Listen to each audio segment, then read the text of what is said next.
Hello there. We are talking today about the best rod for fishing in the Boundary Waters canoe area in northern Minnesota. We've interviewed a few other guys, biologist Tim Mitchell and director of Sportsman for the Boundary Water, Lukas Leaf, on their opinion on the best rod for the Boundary Waters. A lot of us do go into the Boundary Waters with the intention of trying to catch fish. It's very unmapped. There's not a lot of great spots pointed out. There is a little bit of fragmented community discussion about where to find fish and what species are present, but a lot of times you're kind of on your own. Most people that go to the Boundary Waters go to different lakes every time. They try different entry points. So you're trying to discover where to find fish and try to come up with a strategy every time you enter. So something that we talk with our canoe mates quite a bit about, try to come up with a plan before we head in. And all of us, we were talking today just about the best rod. And so I think some of the key considerations for thinking about the best rod is what position you'll be in the boat, what kind of trip you're planning. So this could be something where you're just heading directly into a base camp, no portages. You can bring a lot more gear in that situation. But sometimes people are making a very big loop where you're taking a lot of portages and you never cross back through the same water body until you get from the start to the end. Some people are doing a big out and back. So a lot of my situation is typically going 2 to 3, sometimes 4 portages deep into the Boundary Waters to try and access some lakes that maybe people don't go to too often. Spend some time as a base camp and then do some day trips from there. So I'm actually going to defend the 4-piece rod, which is my preference. This is actually the exact rod that I bring with myself into the Boundary Waters.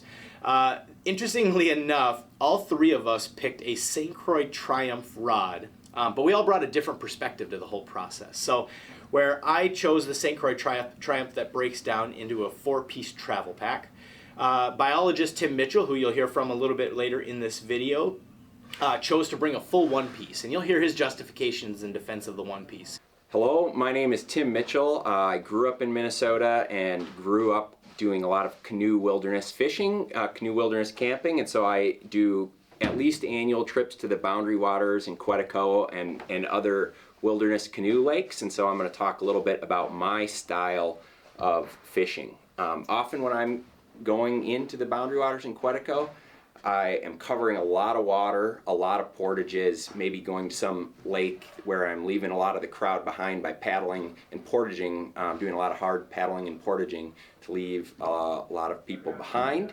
And so because of that, I like to be pretty efficient on my portaging and paddling, but I never use these breakdown rods and tubes because I also am fishing my whole way across the Boundary Waters. I can't paddle across these beautiful lakes after I've been waiting all year to head into the Boundary Waters and not be trolling a lure or casting at a log that looks like it holds fish. And because of that, I always take a 1-piece rod because there's no disadvantage to having a 1-piece rod if you're going to have it rigged the whole time, which is the way I do it. What I have here is a St. Croix Premier 6'6" medium power fast action rod, which is an extremely versatile rod for bass, walleye, lake trout, and pike, which is a lot of what I'm fishing for up there. And you can handle them all with this rod. If you were really going for a specific species, you might want to tinker with that one way or the other, but I really like this as an all-around versatile rod. There's a way you can lash these 1-piece rods inside your canoe if that's your preferred style, but what I actually usually do is I lash my paddles inside the canoe, and one of the people with the pack will just have a couple free hands to carry the rigged rods. That's how we usually do it, and if you're paying attention and careful, I've never had a rod break on a portage. I've broken rods doing other stupid things, but not that. So Lukas, director of Sportsmen for the Boundary Waters, a nonprofit group here in Minneapolis, probably spends the most time in the Boundary Waters, so maybe we need to take his opinion more than anybody else's. He actually went with a 2-piece rod and has a really great idea for how he defends bringing the 2-piece. For me, I personally like the 2-piece. You know, there's folks out there that like the 1-piece rod or the 4-piece travel. I've been taking 2 pieces in the entire time that I've gone, and there's a number of reasons that I do that.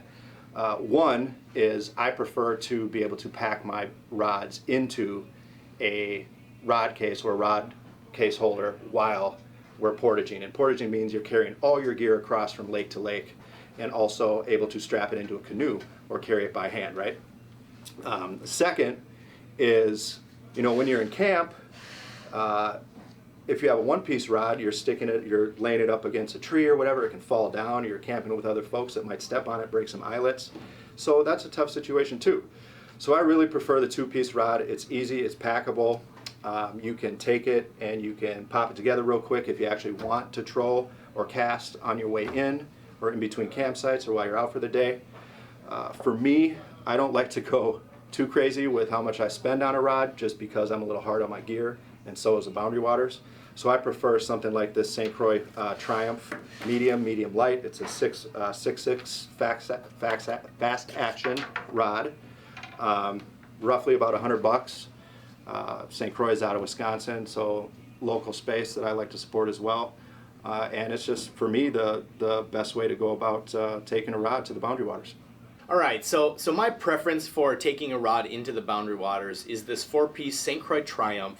It's a 6.6 medium rod, but actually as a result of having multiple joints, you have these 4 joints as you assemble this rod, you'll actually end up with about a medium heavy action. So having all that joints does create a little bit more stiffness in the rod, which I actually find to be pretty great. I'm a multi-species angler, typically targeting walleye, smallmouth, and pike. And every once in a while you'll get into a sizable pike in the Boundary Waters, and it's nice to have a little bit extra backbone in the rod.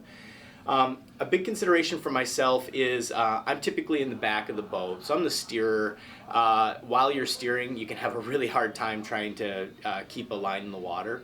When we get to base camp, I will typically keep my rod fully assembled while we're in the boat the entire time.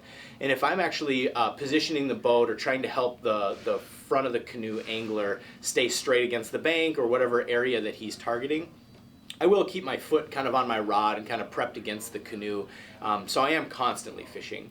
But what I find is as we're moving through the portages, heading towards our base camp in the Boundary Waters, I find it very difficult to keep a rod assembled, to keep it fishing all the time, even though there are advantages to trying to locate fish as you're moving along. The other big reason that I take such a small rod, and why I chose the St. Croix Triumph specifically, is this rod I believe is about 21 inches long. It comes in this soft pack here, and it does have a little strap, so it can be kept very contained and tight.